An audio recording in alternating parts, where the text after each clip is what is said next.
Hello and welcome back inside the Parc Fermé for podcast number 870. This is Todd. No, Todd, not now. AKA Negative Camber. You know why I've asked you here. You must convince the villagers that I'm harmless. That's exactly why I asked you here. I also asked a whole group of our Patreon supporters to join us in the live audience.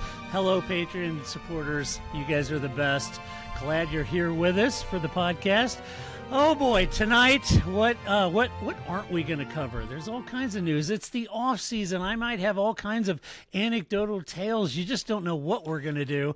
But that means that's exactly, that small little place, that little hamlet called Washington, D.C. is where she resides.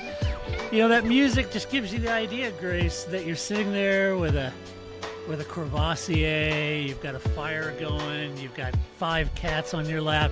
You know her, you love her, the lovely, the redoubtable. Grace, how you doing? I only have 4 cats. 4. I was so close. Don't give me more cats. Yeah, no, you don't need more cats. 4 is enough. Yeah.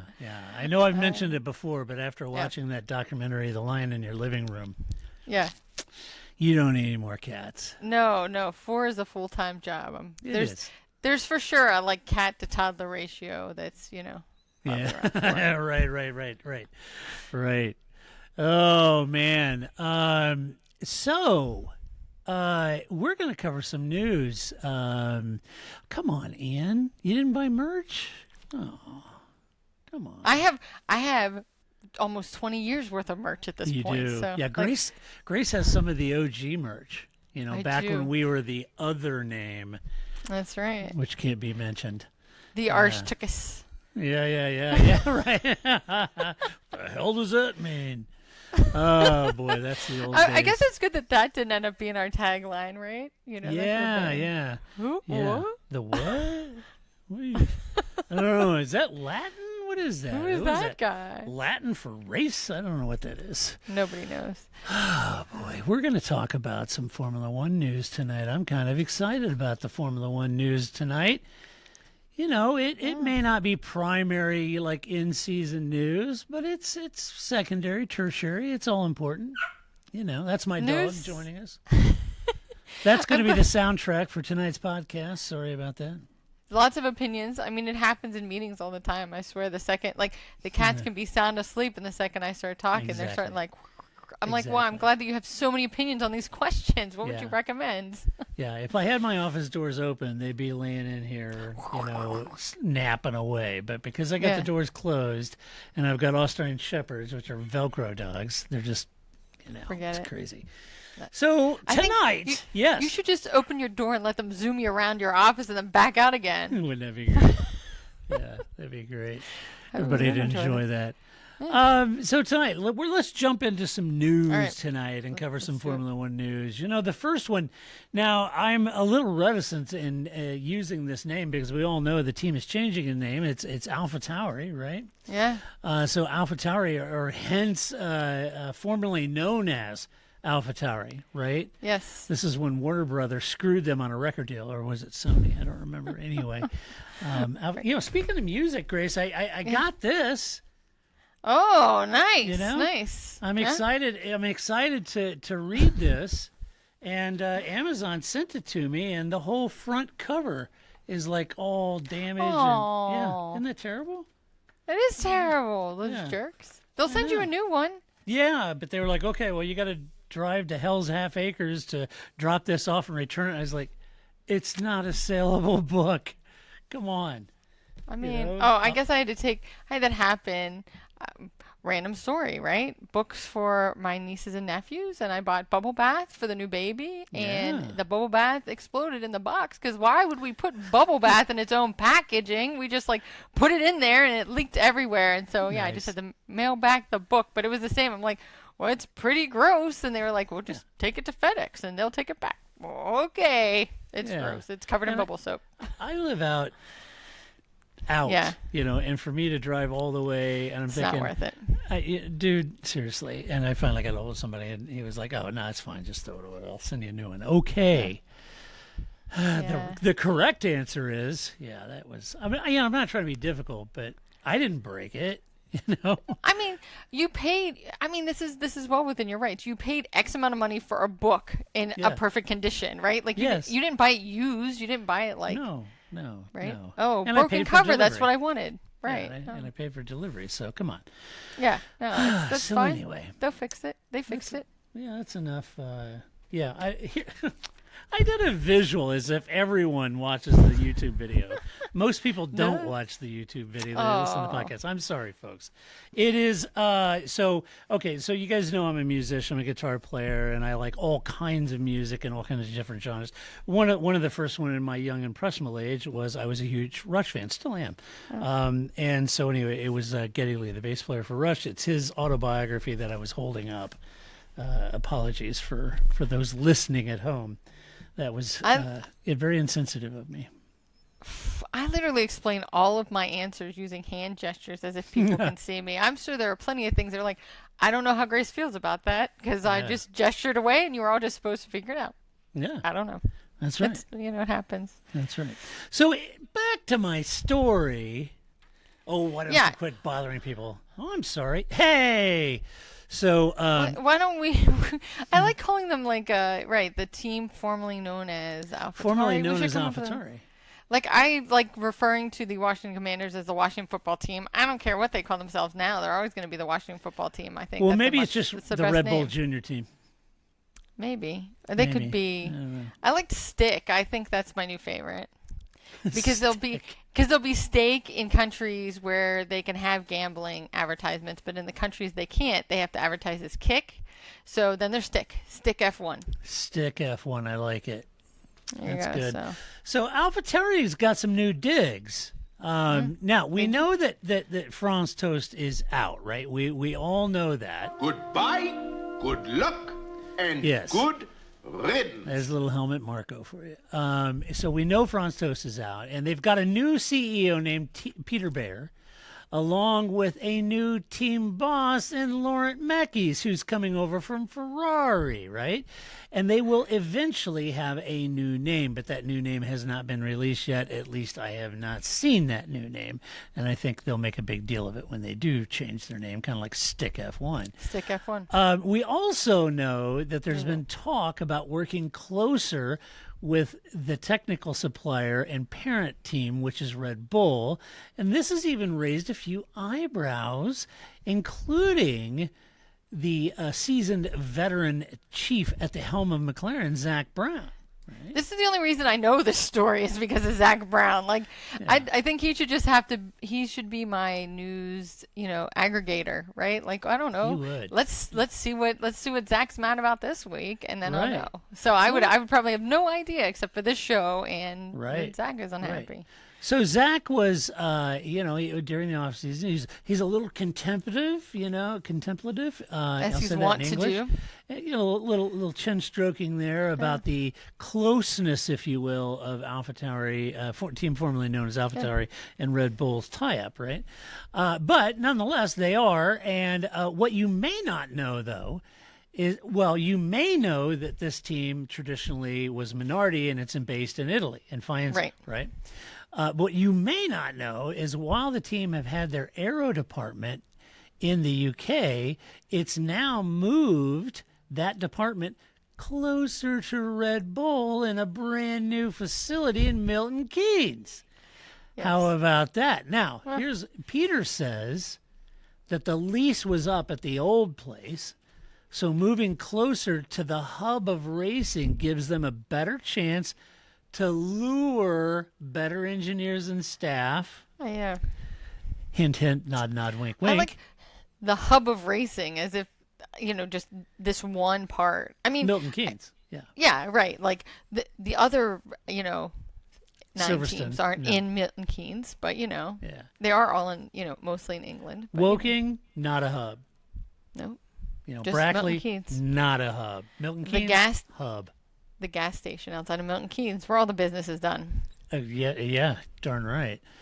He says he also says that getting closer to Red Bull will be easier on the engineers when it comes to wind tunnel work, simulator work, and they will not have to go as far to dumpster dive through Adrian Newey's waste bin and looking for versions of his drawing. They didn't say that. I added that last part. All right. That would be creative licensing. No way. I would love it if this is the tell-all book we've been waiting for, right? It is. Like now he's just going to start what are they going to do? Fire him? He's already out. Say whatever you want, man. Make stuff up. I'm done. I never liked that guy anyway. To be fair, he may be right that it has been difficult to hire engineers and then ask them to move to Italy, right? So there are challenges, and I get it. And Peter said this, and I'm quoting this article in Old Who Sport. Peter said this. He said, quote, I give you my own example. When I started, I took my wife. We drove to Faenza. She said, oh, it's beautiful. And we had pizza and drove out to the sea. And then she said, so what about the school? I said, I don't think there is one.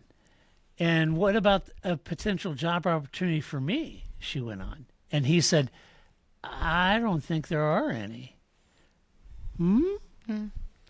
Yeah. Yeah. That set off any sirens? Yes. I'm sure she was like, okay, no school for our children, no work opportunities for me. What am I going to do? What are the kids going to do? I don't know. But it's a good thing she didn't say, well, what about the schools? There aren't any. And what about a potential job? And it's a good thing she should say, well, what about a race-winning F1 team? Because I don't think there's one of those there either. That is cold as ice. Isn't that cold? Cold. I know where it was going. I like this. No, 2008, Sebastian Vettel, Monza. I know.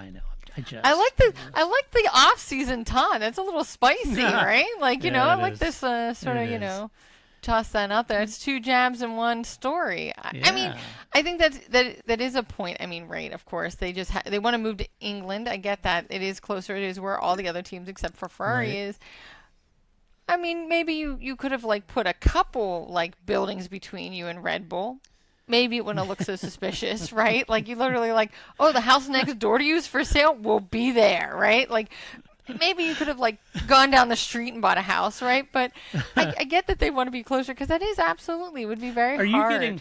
Are you getting the mental image that they just did a Morton pop-up building and anchored it to the backside of the Milton Keynes, and blew out a wall in the Red Bull office and walks into the Morton building? It's it's one of those metal sheds or something, or it's just building. Yeah. Well, thank you. There you go. Yeah. It's made out of tin or IKEA pressboard furniture. And right. This is where we work now. This is our wind tunnel, right? So I get it, but I think you're a little too on the nose, right? But they've never moved before. It's not they just moved there. They've been there for 20 plus years. I mean, as long as I've been watching the sport, Minardi was there. You could have moved at any point along the way. So, but now you want to move. Now it's a problem, and of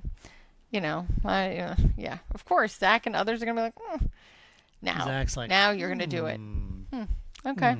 Yeah. So, and that's kind of that's his job, right? I guess we were talking on the last podcast. You always have to be kind of what are you doing over here? What if I did that? What if I just happened to move our plant somewhere? Any hopes of Zach having and paving a great relationship with Christian Red Bull died last year when he sent that letter, and it was like, whoa. That Thursday press conference with Christian there seething, and Zach kind of sat there, what-to-do, looking around. It was like, whoa, that was frosty. That's why we love Zach. Yeah, but Zach handled it fine. So there you go. All right. Hey, Patreon supporter Desmo asks, is Sauber in Switzerland? Yes, they are in Switzerland. Hinwil, Switzerland, to be exact. Stick F1. Right, exactly.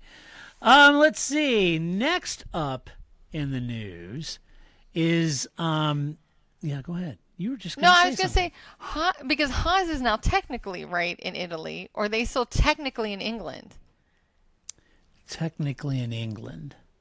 Okay. No, technically they're in North Carolina, but their whole sort of F1, they've got two places, North Carolina, which they do some stuff. Sure. I'm pretty sure it's North Carolina, and then the UK. Yeah. Okay, but they do have some tin sheds outside of Ferrari's parking lots, right? Like there's some. They might. They may have a pop-up tent or something. Yeah, there's like a blue tarp. I mean, this is Haas, right? It's a blue tarp with some sticks. Well, I don't know. It's Gene Haas. It could be one of those bouncy castles. I don't know. Gene out there, woo! So then it is only 3 teams now, 2 teams that are located outside of England, right? Let's see. Ferrari, Haas, Stick F1, Stick F1, and Alpine. Oh, and Haas. So 4. Alpine. Oh, they're in France. Well, that's more than. No, they're not technically in England. Well, they have place in England too. Yeah, but no, the engine program's in really France. That's right. Right. But right. yes, you're right. Instant. Right. I'm just trying to be as correct as possible here. No, I think you're right. I think that's the only ones that come to mind, yeah. Which, mind you, would be a first in like the 20 years we've been doing this podcast, that I've aimed to be correct about something. Right. So, yes. I don't know. Yeah. I'm just thinking. But you're right. They probably This all kind of podcast have is for places all over the entertainment place. purposes only. It's the only reason why I'm ever here. What it's, Right. facts? You came here for facts? I think you What? came to the wrong person. Right. I have entertainment. Okay, so let's talk about this I'm whole ready. active Aero Band-Aid sort of thing. I thought this was kind of interesting. So it was an interesting article over, again, at Autosport regarding the proposed active front and rear wings for the 2026 season. Now, you'll recall that F1 is ditching the MGU-H, or as Paul might say, the MGU-H. I don't think he does that with his I don't H's, think so either. But he's not here to defend himself, He's so not. let's go with that. He's not. And dragging more power out of the MGU-K system, leaving it to do 50% of the power development in the 2026 engine. So let me try to make a reduction sauce out of that. So they're getting rid of the MGU-H, the turbo sort of, it's still turbo, but the exhaust thing. And the MGU-H is going away. They're keeping the MGU-K, the kinetic side, and that device itself must provide 50% of the power for the overall power unit. Right. So 50% coming from internal combustion engine, 50% coming from MGU-K. So that is the decision about the 2026 moving forward. Now, this led to some simulator work being done, which prompted some fears over the so-called Frankenstein cars, and Max Verstappen actually saying that he was downshifting on the straights in the sim due to the massive power drops, so he's downshifting to try to get more power generated. And that, nobody wants to go down the front straight of Monza and have all the cars downshift and go slow because they're harvesting, right? Right. So that's not a good thing. So due to that issue, F1 is expected to introduce active front and rear wings to reduce the drag. Okay? And Red Bull engineer Pierre Wache says that these quick fixes should not detract from the larger, deep-rooted issue that needs addressing. Right. That's right. And so, speaking exclusively, I might add, so I am stepping on Autosport's toes because this is exclusively over there, and I advise you to go over there and read the article. They did a great job. But speaking over there about the straight line capabilities of the next generation cars, he said this. He said, quote, "The speed is going down and the feeling is not so nice. The FIA works with the teams on how this energy will be deployed to make it less annoying for the driver and to have better speed profile throughout the lap. Plus, they also work on the car characteristics to have less drag and less downforce. By having less downforce, you recover more energy because you spend more time in corners and in the braking zones, and then you spend less time on the straights," end quote. And then he was asked about these active wings, and Pierre said that if you need a patch to solve an issue, that's one thing, but starting off with a patch is not a good thing. So patching patches is not optimum at all, right? Right. And you might say, well, why not just reuse the amount of power from the MGU-K or increase it or like if they're saying that 50% of the power's got to come from the MGU-K, reduce that number. Just reduce it to 30% and make 70% of the power coming from the 1.6 liter turbo. Right. They make the rules. They can make them whatever they want, right? Yeah, Nobody said it had to be an even split, right? Right. So you do what you want. In my sense, I'm thinking, well, okay, if a 50% requirement of hybrid power is what they're wanting to do, but that's putting them behind the 8 ball on this thing, then just have more power come from the ICE and do 30% from MGUK or whatever, right? I mean, it's always a balance, right? Yeah, it is. And I get it. They've got the hybrid in there and they want to use it, and they're ditching the MGUH, and I'm sure a lot of teams thought, well, let's up the battery, let's up the the kilojoule output, and let's do that. And probably all good, well-intentioned meetings and that kind of thing, but this is where they're at. So when you're thinking about that, he said, quote, "The problem is that the design time and the development time of an engine are longer than the chassis. So to change the concept of the ICE, the battery, and the electrical power starts to be very difficult for them by now." But the thing is that they didn't think through the full concept of these new regulations at the same time. First, they defined the engine regulations, and now we have to cope with that on the chassis side to compensate for the issue we have. Now, it is a bit odd that you're now trying to think of patches for the chassis and bodywork to compensate for the engine framework. And it makes one wonder if their dogged determination to increase hybrid functionality had them missing a few crossed T's and dotted I's on this thing. And that's kind of what he's implying. He's saying, look, it's all about the engine, so they made this engine and put these regulations down, but they didn't think it through. And now we're running around trying to come up with patches and chassis solutions to solve for the limitations of their regulations of the engine.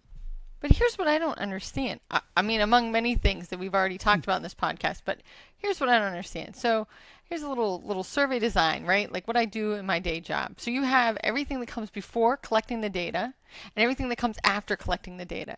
So I work on the front end. But if I write a question, I have to be talking to the people who do the post-data processing because it's going to affect the weights they put on the data, for example.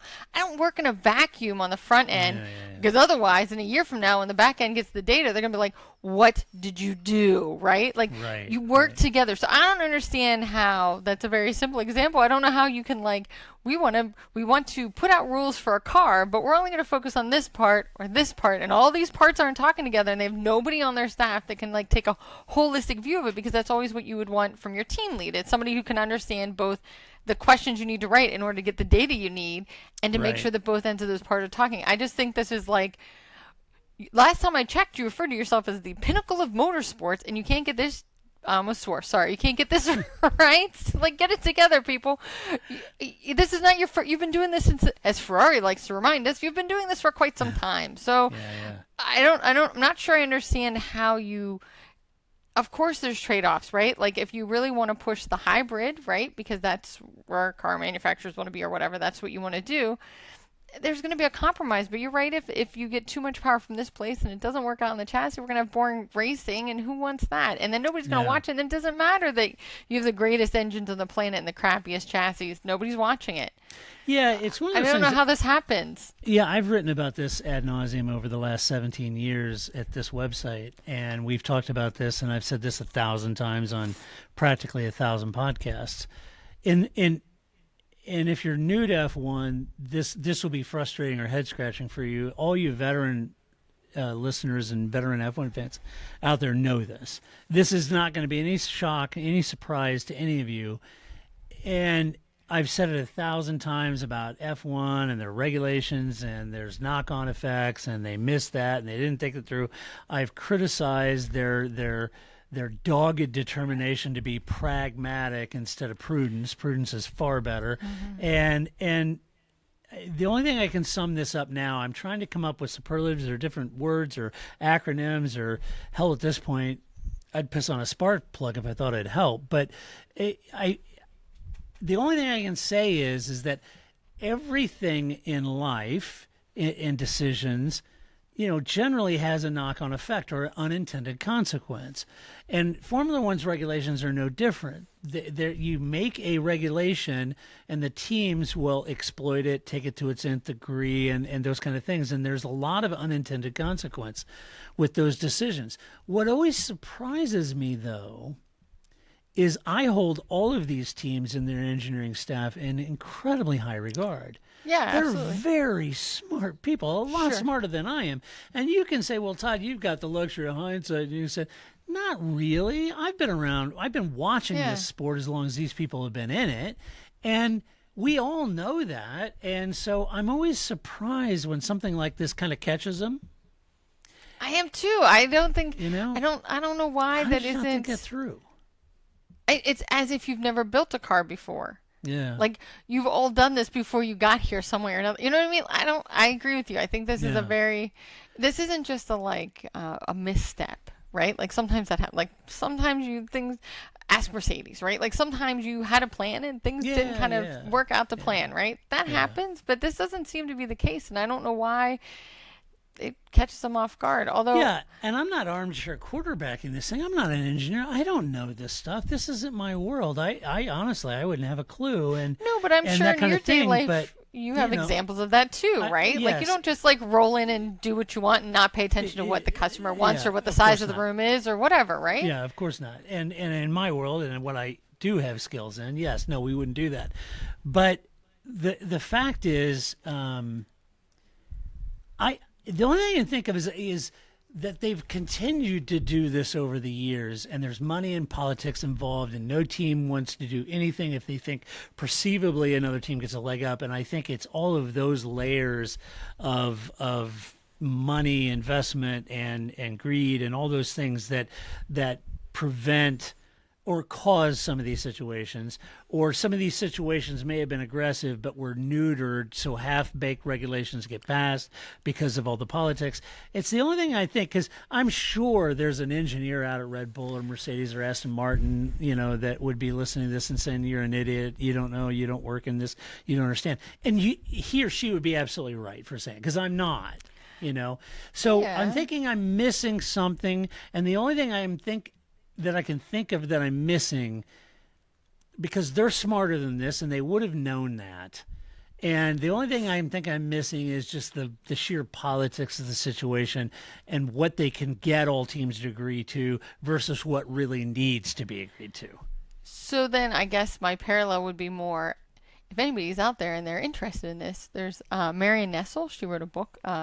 So she worked on the original food pyramid, right? Like in American, like now it's a plate, right? But when we were wee lads and lasses, it was a pyramid, right? Right. And so when they updated the pyramid into the plate, I think it's a plate now. I don't know. I don't have nieces and nephews in grade school to tell me what it is now. But anyway, one of the things that is irrefutable is eating red meat. Eating red meat is bad for you. And so she talks about in the book, there's a whole chapter about how they can't say that because the beef lobby in the United States is so powerful. And so what it says is eat less red meat. And then it was like eat more lean meat, right? It's like all this like political language around don't eat red meat, it's going to kill you. Right? Because they can't say that because of the beef lobby. So I think to your point, I could see that idea of this isn't what they wanted. They really wanted to say, don't eat red meat, eat vegetables. But they can't be that blunt because of the beef lobby. So they kind of worked around it. And so that's also my advice, that if you see something that comes out of the USDA that says, do less of something, don't do it.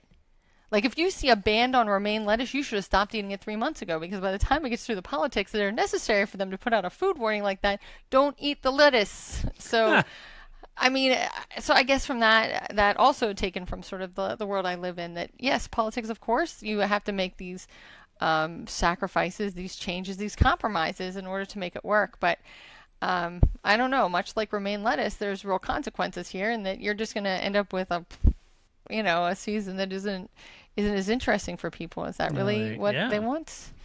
I do. Well, I didn't listen. I do eat meat. Well, I'm just saying. Know yourself here. Red meat, not great for you. But It was very interesting. But anyway, I also think that we should make Pierre Wache the official engineer of this podcast, since he also has an accented E at the end of his name. Like, yes, if he ever wanted to like hang out on the Parc Fermé, we would welcome that. That would be pretty cool. Parc Fermé, powered by Pierre Wache. Exactly. Nice ring to it. Pierre. You got an accented E. You're on the show. You're gonna like my Todd's No Shit headlines, because it has to do with Pierre Wache. That's pretty funny. Yeah, whoa, twice in one show. That's pretty good. I know. I didn't plan on this turning into the Pierre Wache show, but no. I think. But yeah, and I think to your point, smart people are often put in bad places. Again, I feel like I say this all the time, but there's a million reasons that Formula One is different than what I do or what you do, but there's a million reasons why it's the same. Organizations are the same, and even though you're an expert in something and I'm an expert in something and they're an expert in something, this happens to all of us. And so I think that's what makes it very relatable, that we can all see this position of like, here are really smart people that are probably going, this is a bad idea, this is a bad idea, this is a bad idea, and then this is where the regulations end up. So right. I mean, right. I think it happens. It does. All right, let's move on to our next one. The heading for this one is pay to play. All right. It's an interesting article over at the fine folks at The Race. I feel like you need a way to say The Race the same way you say Autosport. I do. We need to come up with a new catchphrase for The Race for you. I do. I might get Mitchell mommed over that thing though, if I come up with something too cute. So, The Race. You remember? Did you ever see the movie? This is one of my favorite parts of the movie. Okay. Purple Rain. Yeah, I've seen Purple Rain. Okay. They're playing at that club, right? Mm-hmm. And everybody's partying. Everybody just watched, Maurice Day and Time. And, everybody's, but the announcer at that club is the man. Because everybody's losing it, having a great time, and he steps up at the mic. Ladies and gentlemen, the time. It's just deadpan. I mean, he's almost like a zombie, right? So maybe I just need to go. So I was reading an article over at The Race. And I wanted to share with you regarding how much F1 teams will pay to participate in the 2024 season. You do have to pay to play. Many of you will know that the price is governed by the amount of points the team scored in the previous season. And this was ratified in the revised Concord Agreement of 2013. And with inflation, as The Race points out, this base number is now $6,578. No, I'm sorry, $657,837. Boy, I missed a comma there. I had the decimal at the wrong place. Why do I always do that? I always do that. It's not a small issue, Michael. I always do that. So anyway, Ron Livingston loved him in that movie. No, it's $657,837. I'm not the one that sucks. He's the one that sucks. He's the one who should change his name. Right. Plus, on top of that, call it $657,000. They also have to pay $6,575 per point that they scored in the championship the previous year, and the actual world champions have to pay $7,893 per point. So what does that all look like? A baseline of $657,000. All the other teams have to pay another $6,500 per point they scored last year, and Red Bull has to pay almost $7,900 per point they scored, right? So what does that look like? And kudos for The Race for doing all the math for me. But so let's start at the top. Red Bull. Are you ready for this? Red Bull, to participate in the 2024 season, will have to pay $7,445,817. This is the largest sum ever paid to participate in Formula One. Mercedes, now get this. Remember the numbers. $7,450,000. Okay. Mercedes has to pay $3,347,000. That's half of Red Bull's number almost, right? Ferrari has to pay $3,327,000 instead of $47,000 like Mercedes. They pay $3,327,000, despite being the only other team that won a race in 2023. And despite the fact that they get paid what, $7,456 extra $1 million every year. We don't talk about that. Oh, all right. Yeah, we don't talk about that. And they're owed that because people cheated and stole their technical manual. That was 3 pages. Calm down. It's punitive. They live in duress. They're still reeling from that. They were paid that money before Spygate, for the record, people. As far as you know, that's rumor. I've heard. Let's see. So, in Ferrari's case, maybe slipping behind Mercedes saved him $20,000. Yeah. McLaren, $2,643,000. Their rise from mediocrity early in the season may have cost them more money, but fourth in the championship saved them some cash over Ferrari. Aston Martin will pay $2,400,000. I call it $2.5 million. It's probably best because they're spending a lot on the new facility, and the savings may come in handy, right? Probably best that they finish where they did. I don't know. Alpine, well, probably not because you get a ton of more prize money for higher. Right. Alpine will pay $1.4 million. Their lack of consistency in point scoring means they pay less. How about that? Mm-hmm. That works out well for them. Williams, everyone excited about Williams getting up in the championship, not being dead last. Well, for the privilege of doing that, they're going to pay $841,000 to participate. Everybody's excited about that. It's going to cost them quite a bit more money than it did in 2022 when they were dead last. The team formerly known as Alpha Tauri pays $822,000. So, look, you roll those ultimately on Red Bull's overall corporate P&L. That all rolls up into one number. So you might as well take the 822 and add that to Red Bull's $7 million. Right. Because it's all put in buckets now, but it all eventually rolls up to a P&L or a balance sheet. Let's see, Stick F1 or Stake F1, $763,000. Call it $700,000 total. That's a bunch of money. Now we know why Valtteri was pushing those butt calendars so hard. Charity. Got to pay for that $763,000. Where else is it going to do with Where it? else are you going to get that money? It's like they're like $760,000. What are we going to do? Start pushing I got those butt calendars. We could sell those. Hey, good idea, Valtteri. I just shipped a box to Lewis's house. Lewis wanted an autographed set. Yeah. Yes. And that leaves, guess who? Haas down at the bottom, $736,000. I'll just call this the Gunther fee. This is what it costs, folks, to keep Gunther in Drive to Survive episodes. There you go. Every year it's costing Gene $700,000 or more so Gunther Steiner can continue his acting career in Drive to Survive. So there you go. It's a lot of calls to Gene. It's a lot of calls to Gene. Now, Gene, just a little friendly advice here from us to you. You could walk away from that $736,000 and not have to pay anything if you just sell your team to Michael Andretti. See how that works? Make him pay it. Make him pay it. Welcome. Yes. Here's all my bills. to F1. Here's the folder of bills that Gene Haas didn't pay, just waiting for you to pay them. That would be great. Gunther's over there saying, deplane. That would be wonderful.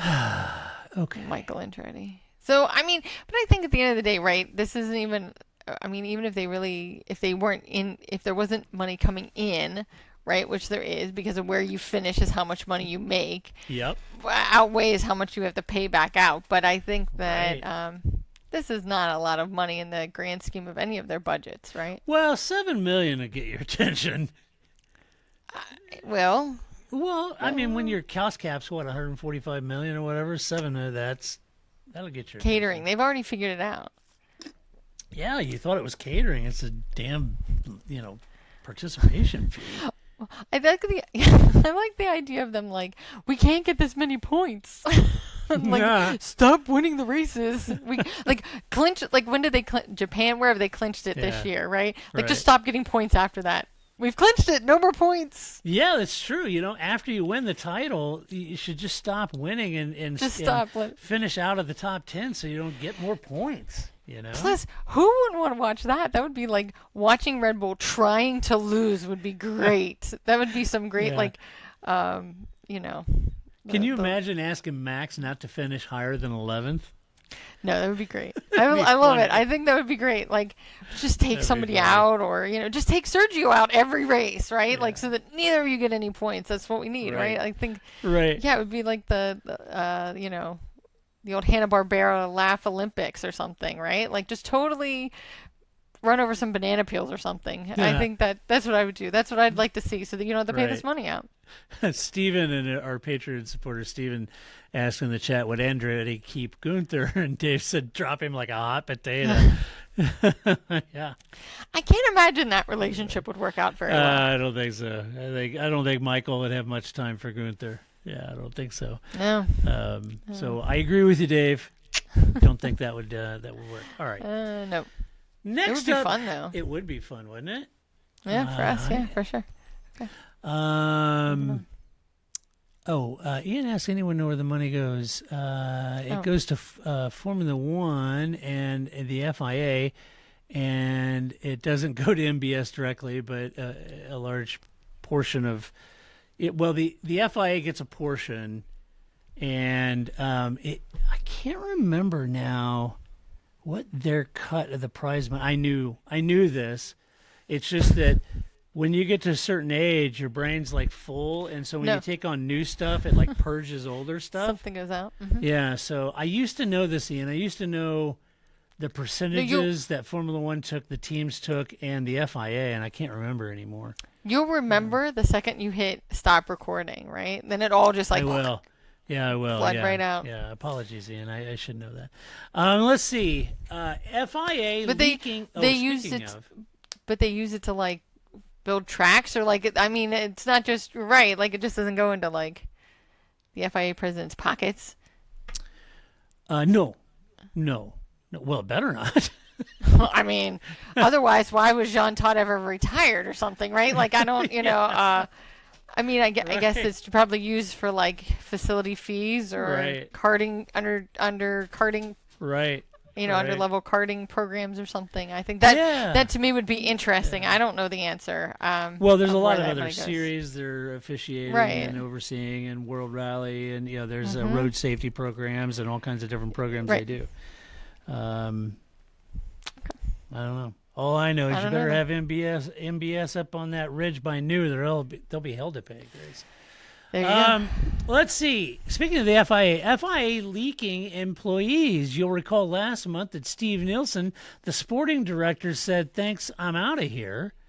And he left the FIA. Now Tim Goss, the technical director, is leaving as well. It's like a mass exodus over there.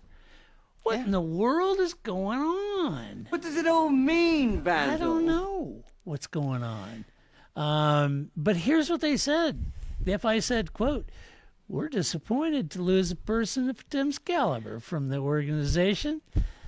Tim has played a major part in the technical department and has always operated at the highest level.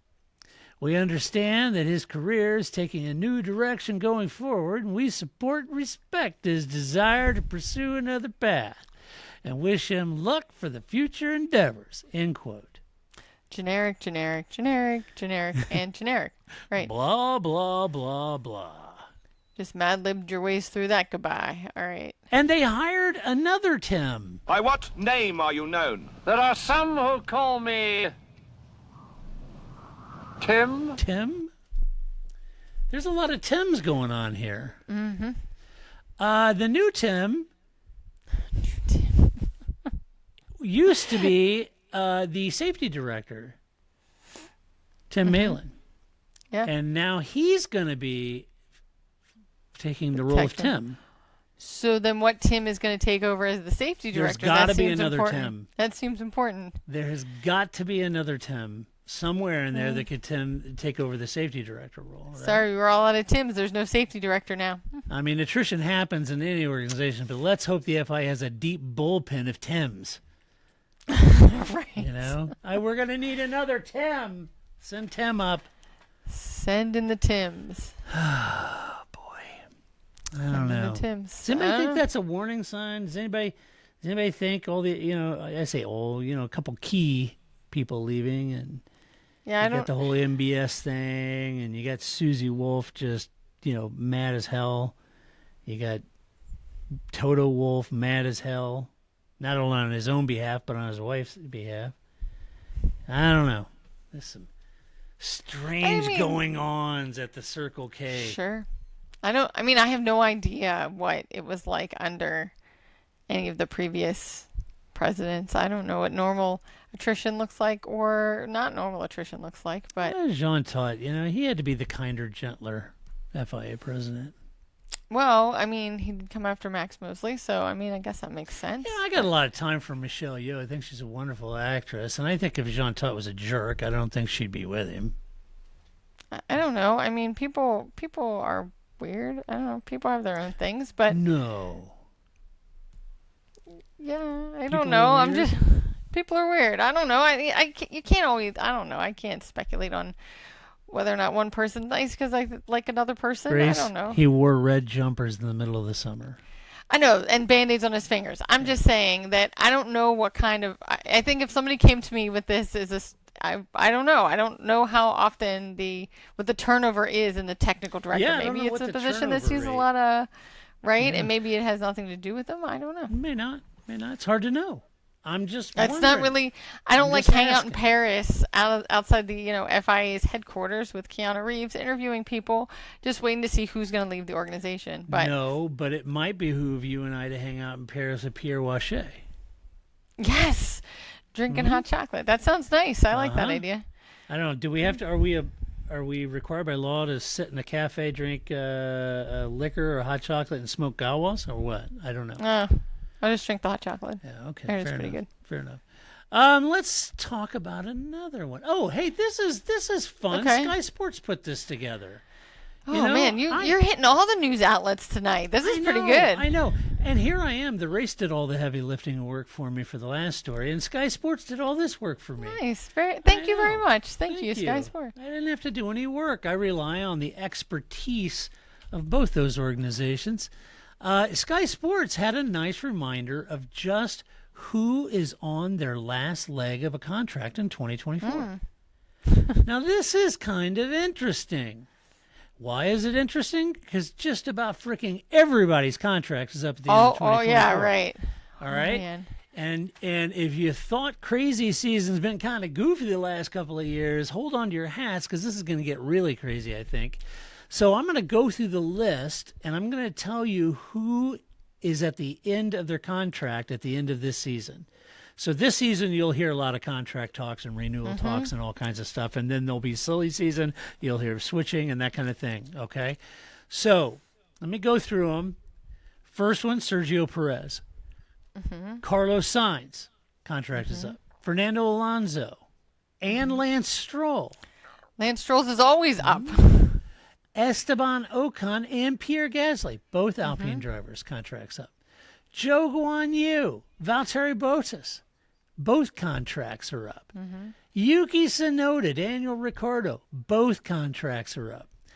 Nico Hülkenberg and Kevin Magnussen, both contracts are up. Alex Albon and Logan Sargent, both contracts are up.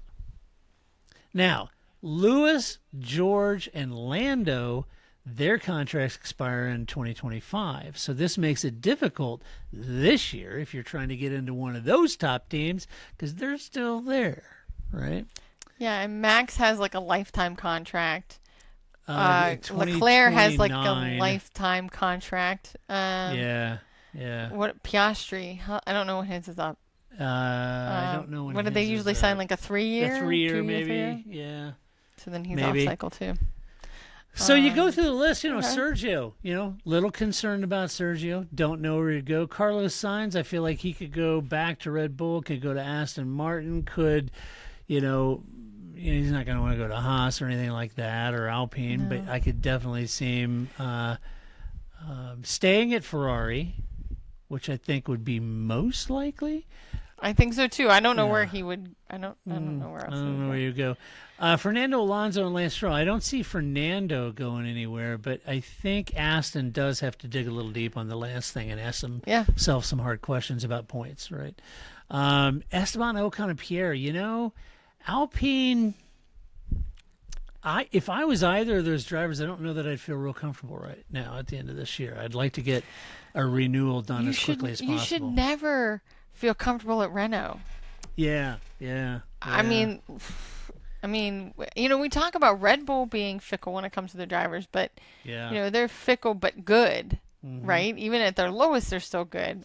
Alpine is fickle and middling all the time, right? Like I agree that it's not really the team you'd want to end up at, and I think neither of them. I think that's kind of what quiet. I think.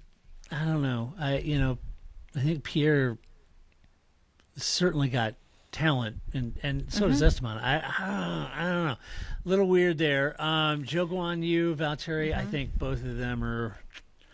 I don't know. That's going to be a tough one. I think they're both there for reasons that aren't just racing skill. I mean, I think some of it is all relative, right? Like it is. Right. Ocon and Gasly, yes. Could they beat me in a car? Of course. But in comparison to the other, people in this sport, right? The other comparison group, they should be worried, right? That's what we're saying. That of course they're great. They're in Formula One. You'd have to be great, right? That's a minimum requirement. But in comparison to the other great drivers, and I think both. Like, well, I was just going to say, I think Yuki and Dan at formerly known as AlphaTauri, I think that's going to be tough to keep that seat. I think Nico and Kevin at Haas, I don't think there's any reason not to re-sign them because it isn't them. But I can see Gunther chucking them out now when they got rid of the young guys. Oh, and they get some veterans. They got some veterans, and now we're dead last. So we got to get rid of the veterans, and we need change. And they're going to keep missing the plot over there. They're just going to keep firing the coach, except not the coach. They're firing the drivers. Firing the drivers and not the coach. Yeah, exactly. I think that Ricciardo is the one I think is going to be most interesting because I think it's easy to see his narrative as being unsuccessful. Yeah. And as I mentioned last week, his narrative is all of Drive to Survive, right? Like, it's not like Lewis or somebody that kind of, or, Alonso that had like pre-Drive to Survive narrative. Like, he is that show in the same way Gunther is. And so it's like everybody knows it. And so I think that's going to be hard for him to overcome if he doesn't find some success of some sort soon, right? Yeah, I think it's just going to be the nail in the coffin, if you will, for him. And that's unfortunate. Too. It is. Although, I think he's a wonderful driver. He might be able to find a complete rejuvenated career in a different series. I just think people aren't always patient or... so in other sports, so I watch basketball, right? They always complain about people with analytics. It's not all analytics, right?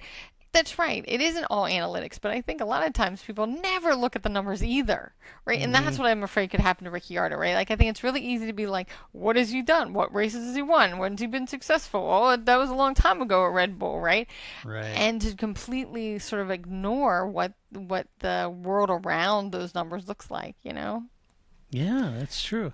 Well, I know Brad Pitt does, with the Oakland A's, Oh God, we just went like the show.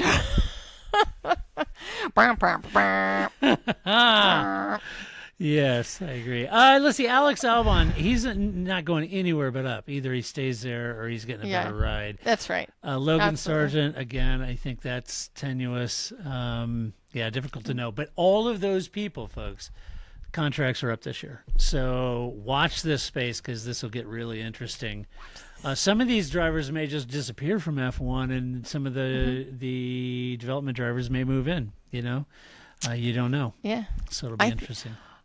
All I want to happen is I want Lewis to go back to McLaren so he can get his 8th championship so we can, bookend those championships, right? There you go. Silver and papaya. Think Mercedes and McLaren should swap Lando and Lewis? I mean, I think Lando would be the more obvious to leave the team than Oscar, but, I'm fine with that. I just think I just would like that, just a small ask, Lewis, Yeah. if you could do that for me, and then win your 8th championship, and then you can retire and go live the rest of your life doing whatever it is that your heart desires. Let's assume that things sort of hold station and they hit this 2024 season and Red Bull's still dominant and Mercedes isn't going to win the championship. I can't imagine Lewis really wanting to do that additional year at that point. I don't know, but he says he's up for it. Yeah, he wants to race well into his 40s. What is he going to say? Like, actually, now that you mention it, I've been thinking Haas looks really good. Like, you're not going to say that? I was thinking about it over the weekend when I read that comment from him, and of course. But I was reading it, and if you go and look at a lot of the drivers, and you go back that are older now, Fernando's and all that kind of stuff, Nico Rosberg's, and there's always that moment, and this is not a knock on Lewis or anyone else. It's really just these guys were all young men when they got in. They got successful, started making a hell of a lot of money, started winning races, win championships, whatever. You remember back in that day, Lewis was kind of like, he's young, he's into music, he's into this and that, and with the private jet and all that. And he was kind of like, I there's other things I want to do in my life. I don't want to be a driver. Nico Rosberg, same thing. And I want to do other stuff. But then as they get a little older, they go, okay, wait a minute. Now I've kind of partied a lot. I've done a lot of stuff. I've dabbled a lot of stuff. I got to be honest with you. I'm pretty good at this driving. And that $40 million a year is pretty nice, And all of a sudden, I don't mind driving until well into my 40s, right? It ain't so bad. People are people. Yeah, it happens to all of us. It does. I'm not knocking Lewis at all. I think a lot of the F1 drivers have gone through that similar, headspace.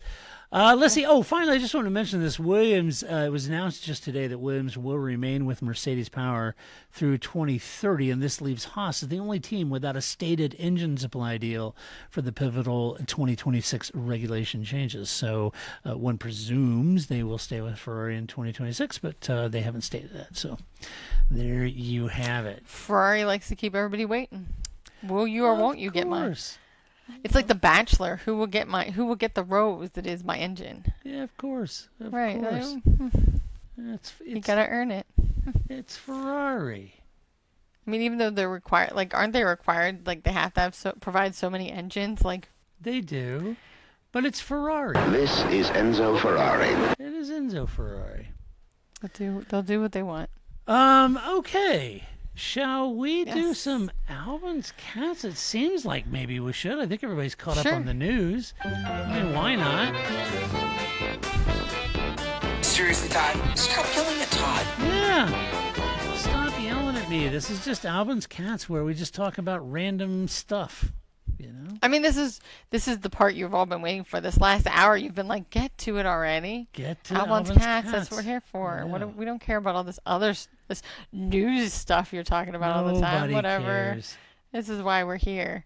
So, I think that so my first topic is. Finally, we are now we did our resolutions. We did controversies. I always like the fun the fun off-season shows. But now we're just here having some regular Albon's Catz, which means we can finally debrief on Hell's Kitchen because it's been going on now for months and we haven't had the chance to talk to it. So right. And really, what else do we do in the off-season if it's not the random scraps of news that we talk about? We're going to be talking about whatever Gordon Ramsay's latest cooking show is. So, anyway, so we've now gone through two of my favorite parts of the show, which is the blind taste test, because I love Gordon Ramsay going choo choo choo to everybody. It's so funny every time, and I do enjoy the creativity of the whatever the punishment is, and then and black jackets. So. I guess first I'm gonna put you on the spot. So who do you want to win? Now we're down to 5. And thank God Jason's gone because I hated that guy. He was the worst. Again, speaking to there's always that guy. And it's always when you're doing group work in college or something, you're like, that guy. Never was it his fault. Never. And I know they're just keeping him because we hate him, right? That's the reason to keep him on the show, right? Right. But, would it kill him to just once go, maybe I didn't have a good day. Yeah. Maybe I was at fault. Whatever the opposite of imposter syndrome is, that's what he has. I don't know what that's called, but hubris. It's amazing. I want to live in that world sometimes where I just like move on a straight line, and if you have a problem with it, it's because you're just a hater. Couldn't possibly be me. And I don't know all their names. You'll have to help me with this. Oh, okay. So I like on the red team. I like Lee. I think she's good. I like Sammy. I think she's good. Oh yeah, Sammy's a workhorse. I wouldn't be surprised if she was one of the last two. Yeah, me too. I think on the blue team, the black guy, Demir. I like Demir. You know, he's I'm telling you, great cook. If good leader. he doesn't win, Ferrari needs to hire him. I'm telling you, that's what Ferrari needs. I know. Yeah, I like Demir. You know, he's come on, guys. You know, he's just a good leader all the way around. You know, he's absolutely. He's got just, the got that command in the kitchen. Plus, he's a really good chef. And I mean, I think the episode when a toy was like ready to go into, she's like, I'm done with this, I'm out, and he was just like, you look at me, you listen, like you will stay on the show, you will work hard, you will not. And she was like, you're right, I'm gonna stay. I'm like, you need to go to Ferrari. You need to get those people working. He needs to be the strategy guy at Ferrari. Yes, you can do this, Carlos. We got this. And I like Ryan a lot. I think he's good. It's a tight season. Yeah. The guy with the beard, Carmen. Every episode, it's always Jonathan. like, I'm not doing any of this, and it's just all for my daughter. It's all for my daughter. I just do this. You know, everything's for my daughter. It's like, okay, dude, you know, I love my daughters like nothing else. But at some point, you do have to, like, live for yourself, guy, and make a career. Right. Don't put all this weight on your daughter. You know? And I was just looking. You know, he's a good cook, though. Jonathan's a good cook. So who do you think's going to win it all? Oh, I want Demir to win the whole thing. Yeah, he's good. He's the best. He's good. He's great. Okay. Everybody else is like, I don't watch this damn show. What's wrong with you? Are you new to this podcast? Listen, because we're also going to watch what's his other show that comes on after the Super Bowl with the levels, Last Kitchen Standing, whatever. Oh, yeah. Yeah, so we'll just pick up that one after the Super Bowl because what else are we going to do until Right, Hell's Kitchen circles back around? Right. I just love the idea that you can like time the seasons by which Gordon Ramsay shows on this week. You know, like there's always, and then there's a little break. We get the juniors in there, which I don't watch Master Chef. I guess I should watch that one too. But I'm pretty much into Hell's Kitchen, really. Yeah. But that's funny. Cool. That's great, and watch it. Okay. What are you waiting for, people? Start watching it now, because now, like in the beginning, when there's too many people, I have that same problem with Top Chef, which I really like. But it's just like you got to get like 3 or 4 episodes in, and then you need to then I can start like remembering people's names and what they messed up, and if they can make a beef Wellington or not, or what does their risotto look like. In the beginning, there's just too many people for me to keep y'all straight. So now's when you should be watching. Wear black jackets. There's 5 people. Yeah. Jump right in. Good. All right, you ready for the no shit headlines? I'm actually not, even though I wasted all of my Albon's Catz time on Hell's Kitchen. So the other bit of, we're just keeping it spicy here. Yeah. So I think my other Albon's Catz was, again, because we haven't had Albon's Catz since before the holiday break. So there was a McLaren Unbox, which I know how much you love these, but they made Oscar and Lando wrap really odd shaped things like umbrellas and, like the Lego McLaren assembled, right?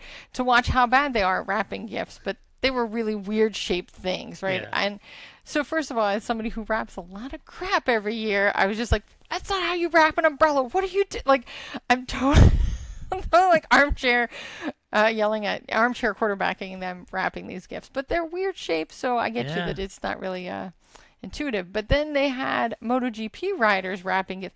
They had them wrap the MotoGP Monopoly. It's a rectangle. These people, you can ride a motorcycle, you cannot wrap a rectangle. What? I get it that not everybody, and perhaps the stereotype is that men don't wrap gifts, but get it together. Learn how to wrap a square. So I think that, to me, like, not only did Pecco Bagnaia win the world championship, he seemed to be the only one that could wrap a rectangle. I don't understand why. And Aleix didn't do too bad. I enjoyed that his comment was like, my wife doesn't let me wrap the gifts. I'm like, that's funny.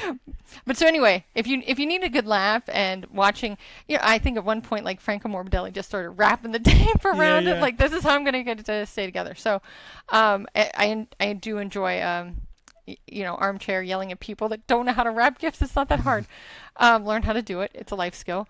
But this all brings me to, I know I've spared you all for 3 weeks now, not talking about MotoGP, and I brought it back in full force. And you're just going to have to deal with it for just a little bit longer, because we're going to go to the race in Austin in April. So be prepared. You're getting all the MotoGP content now, because now I'm really paying attention. So So if anybody else out there is going to if you're going, MotoGP absolutely, in Austin, you got to hit know. Grace up. We'll be there. She'll be there, and you can hunt Grace down and enjoy MotoGP.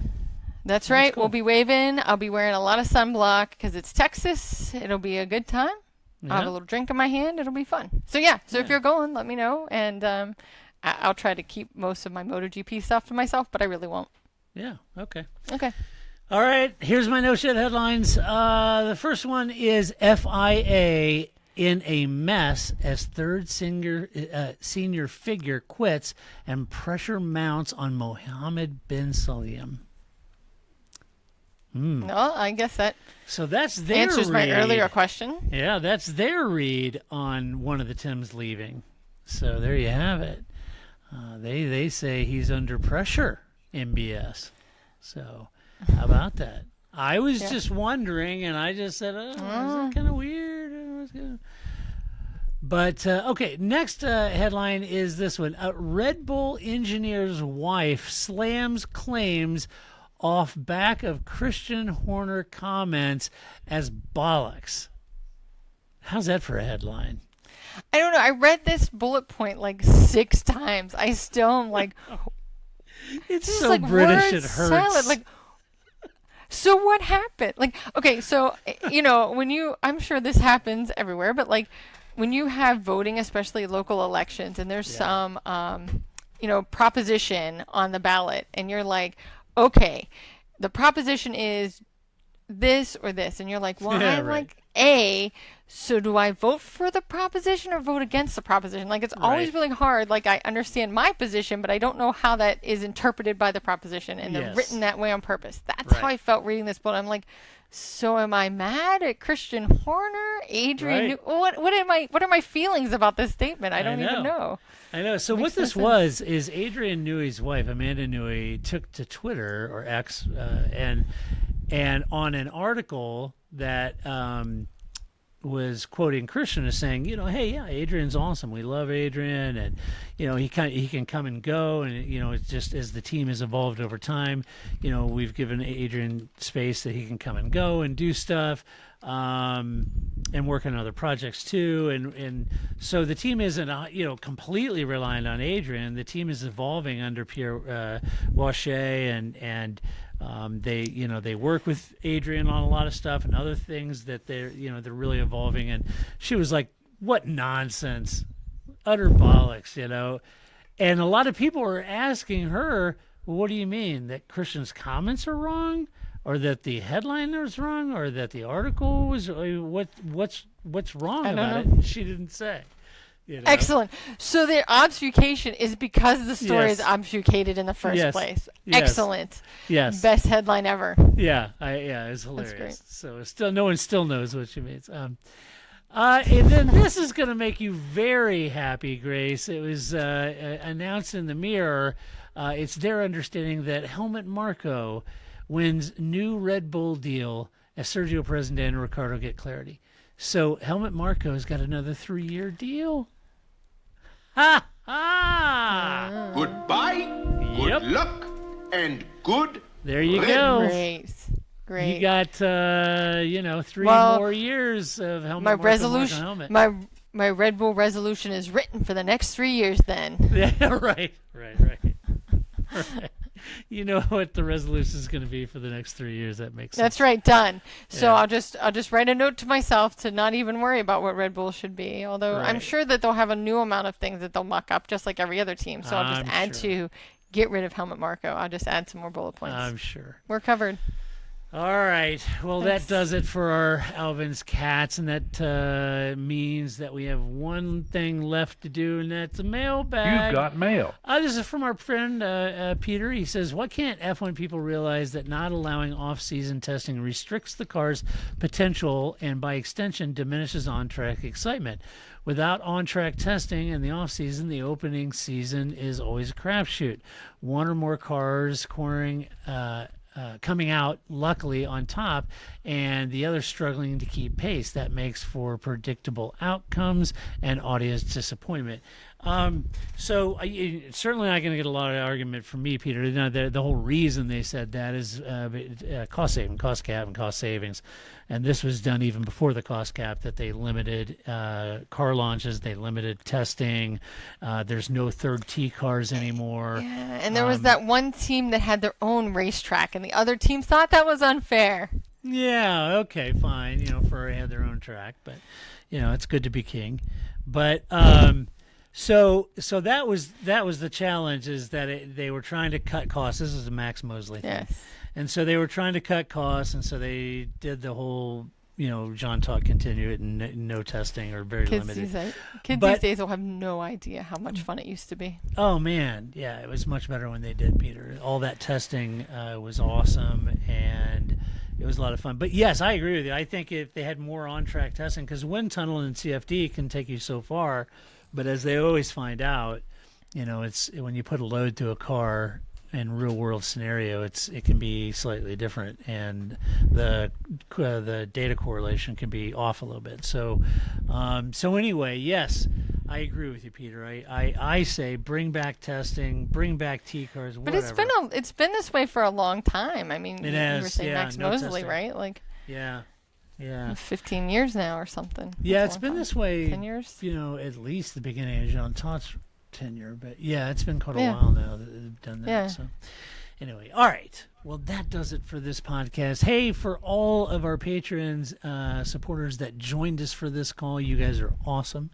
Hope you enjoy doing this. For the rest of you Patreon supporters, over on our Patreon page, I'll post a link up there that you guys can go to and be part of the audience. So you'll be in the green room, and when we hit record, then you can come on and you get to watch us live. You guys get to chat stuff, and they've been chatting to us, and it's great fun. I love reading the comments, and it's a lot of fun to have you guys along for the recording. And this way, as Patreon supporters, you get to watch it live in real time, and you don't have any advertisements, which is great.